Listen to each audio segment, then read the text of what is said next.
So, good morning students. Today let's discuss the new topic, that is the ultrastructure of bacterial cell. Okay.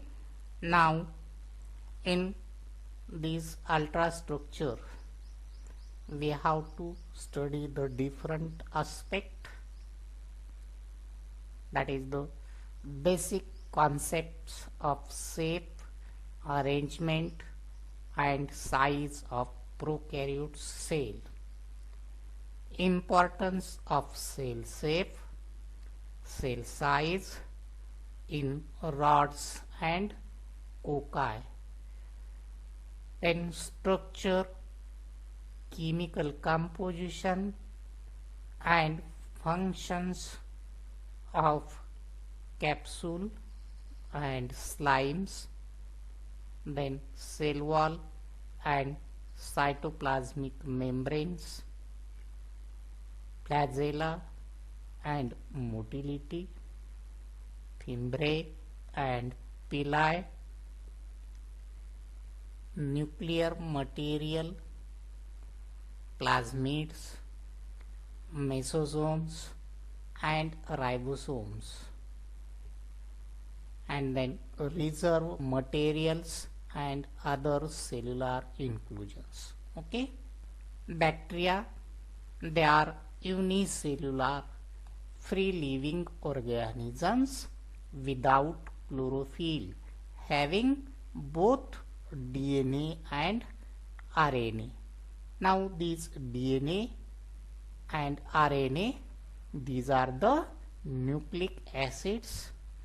They are capable of performing all essential processes of life. For example, growth, metabolism and reproduction.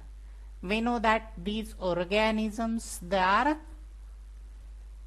very small and they cannot be seen with naked eye, but they can be seen with aided eye.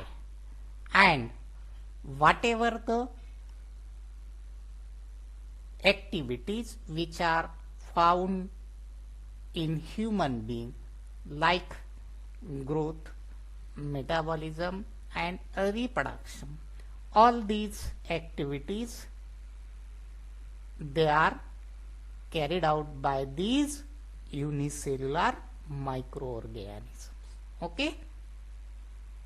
They have a rigid cell wall and they contains muramic acid in their cell wall. Okay. They were originally classified under the plant and animal kingdoms. This being unsatisfactory, a third kingdom, Protista, was proposed by the scientist Haeckel in 1866 for them. Protista is again divided into two groups, and these two groups, they are prokaryotes and eukaryotes. Here prokaryotes means there is a primitive type of nucleus, that means there is no well developed nucleus that is present in prokaryotes, but in case of eukaryotes there is a well developed nucleus, that means the nucleus that is present, prominent nucleus that is present in the eukaryotes. Okay. So bacteria and green algae, that is the photosynthetic and possess chlorophyll which can exhibit gliding movement like the photosynthetic bacteria, and are prokaryotes, while fungi, algae, slime molds and protozoa, they are eukaryotic in nature. Okay. Now the size of bacteria. most of the bacteria are so small. Their size is measured in terms of micron. Okay, 1 micron or 1 micrometer is equal to 1000 millimicron. Okay, 1 millimicron or nanometer is equal to 1000th of micron. 1 angstrom unit is equal to 1/10 of nanometer. Okay. Generally, cocci are about 1 micron in diameter and the bacilli are 2 to 10 micrometer in length and 0.2 to 0.5 micrometer in width. That means this is the size of the bacteria. Okay, and this size, that is very small, which cannot be seen with naked eye, but the limit of resolution with unaided eye is about 200 micron. Obviously, bacteria can be visualized only under magnification. Now, the shape of bacteria. On the basis of shape, bacteria are classified as under different classes. Among these, the first, that is the cocci.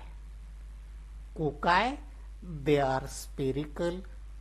On the basis of arrangement of individual organisms, they are described as a staphylococci.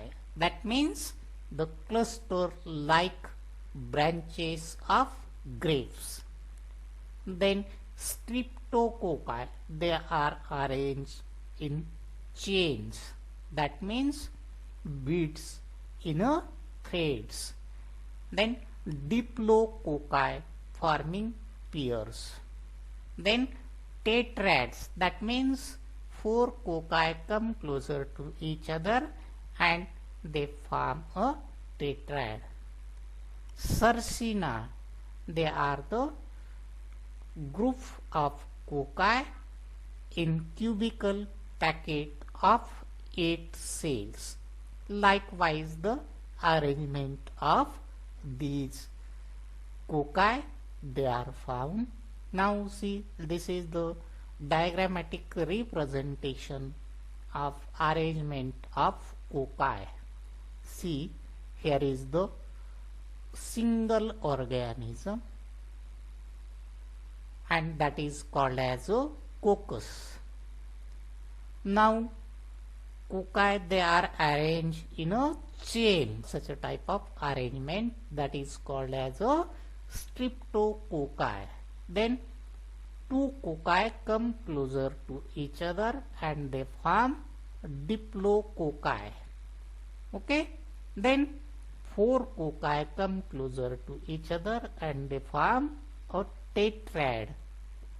Then the packet of 8 cocci, it will form the sarcina, and the staphylococci, that means the cluster like the grapes. Okay, means this is the arrangement of cocci that is found.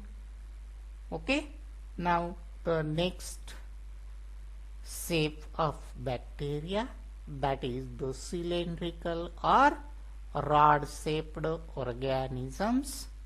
They are called as a bacilli, and that bacillus, that means rods. Okay, in some of the organism, length may be approximately the width of the organism, and these are called as a cocobacilli. In some cases, there is a Chinese letter arrangement is seen in Corynebacteria. See this figure. Here is the singular bacillus, okay, and here is the cocobacillus. That means the width and the length, they are nearly equal to each other, and it will form a cocobacillus. And another arrangement, when these bacillus, they are arranged in a one straight line, then it will form a palisades. When there is a two bacteria, they arrange near to each other, then they will form a diplobacillus arrangement.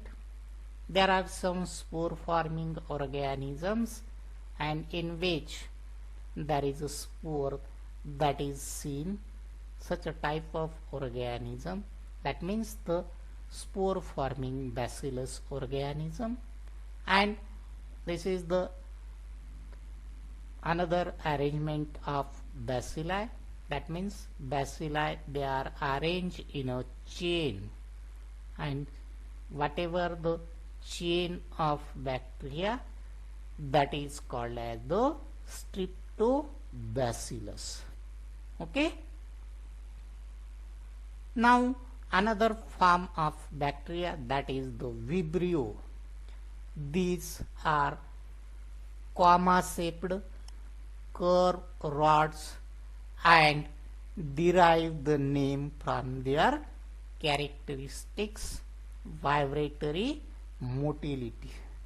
See here, this is the curved rod, okay, and they show the vibratory motility, and that's why it is called as a Vibrio.